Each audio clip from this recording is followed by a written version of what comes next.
Welcome to Gravitas Plus. I'm Palki Sharma Upadhyay and I'm here to talk to you about the Great Britain, the greatest and the safest hiding place for financial fraudsters. The United Kingdom seems to love fugitive billionaires. No matter their race or ethnicity, no matter their crime or trickery, if you've got deep pockets and are looking to escape the law in your country, Britain is the place for you. Show some money and they'll welcome you with open arms. The government will not only give you asylum, it will ensure that the sun never sets on your business empire. In the last few years, all sorts of conmen have found refuge in the so-called great country, from African despots to Arab sheikhs, from Russian oligarchs to criminals from East Europe, and from absconding Pakistani politicians to Indian tax fugitives. Britain has become the playground for all kinds of runaway rich men and women. I'm sure most of you know of this man. He once flew an airline and then he decided to take his country for a ride. This high-flying king of good times owed 17 Indian banks an estimated 9,000 crore rupees. Then he decided to run away to London. It's been 3 years and the flamboyant Mr. Mallya is still having a good time there. He turns up for his court hearings smoking fancy cigars. I've said before, I'm a political football. Then we have this man, a fugitive Indian diamond merchant accused of a 13,000 crore rupee scam. The last time he was spotted in London, he was wearing a 10,000 pound jacket. When confronted, he behaved as if he was there to get back the Kohinoor for India. Anyway, this is a very long list, so I'll give you some numbers. Since 2013, a total of 5,500 Indians have sought political asylum in Britain. And since 1992, India and Britain have had an extradition treaty. But do you know how many fugitives have been extradited to India under this treaty? A grand total of 1. A certain Sameer Bhai Vinubhai Patel.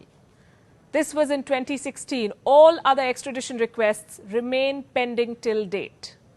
There's been a lot of blame game, a lot of political grandstanding, but have you ever wondered why India has not been able to get back its fugitive billionaires?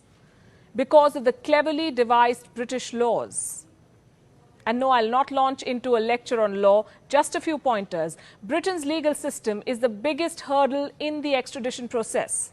The country is a signatory to the European Convention on Human Rights. So if a British court deems that the extradition is due to political reasons, or if the person to be extradited is likely to face torture or the death penalty, it will turn down the extradition request. An additional advantage, some could say, for Indian offenders. Second, money talks. These fugitive billionaires may be neck deep in debt, but they're still billionaires. They come with big money. The British do their best to thwart the extraditions so that the looted wealth stays either in British banks or offshore destinations. Again, I have some figures for you. According to a Deutsche Bank report, between 2006 and 2015, the United Kingdom received $129 billion from fugitive asylum seekers, $129 billion of loot money. This money is said to have been routed to Britain's offshore havens, like the British Virgin Islands, Cayman, Gibraltar, Jersey and Guernsey. According to Corruption Watch, the UK's wealth management industry manages $800 billion of global wealth at particular risk of laundering. $800 billion.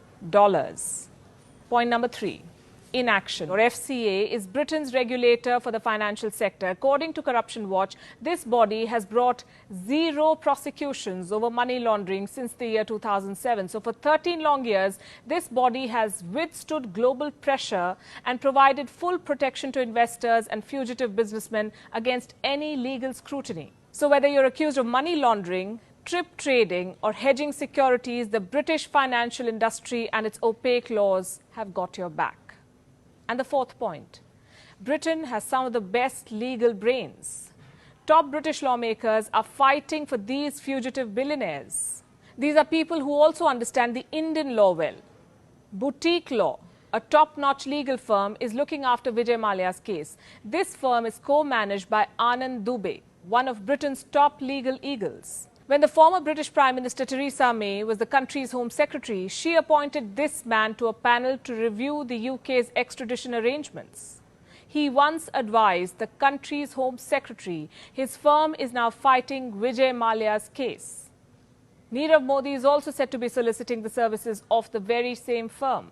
The point I'm making is simple. The Brits are very clever people. They did not rule half the world just like that. They've made their tiny island the most lucrative place for financial fraudsters. They first grant them asylum, then provide them with money laundering opportunities, take their share from the looted wealth, and finally make the nations plead for extradition in their courts. But India is so transactional in its relationship with Britain that it does not question the UK's ulterior motives behind delaying extraditions. Instead, India seeks certificates of normalcy in Kashmir from British parliamentarians. The Supreme Court of India has ordered Vijay Mallya to be present before it on the 5th of October. This is a case pertaining to contempt of court. The Ministry of Home Affairs has been asked by the judges to facilitate and ensure Mallya's presence this time. Let's see.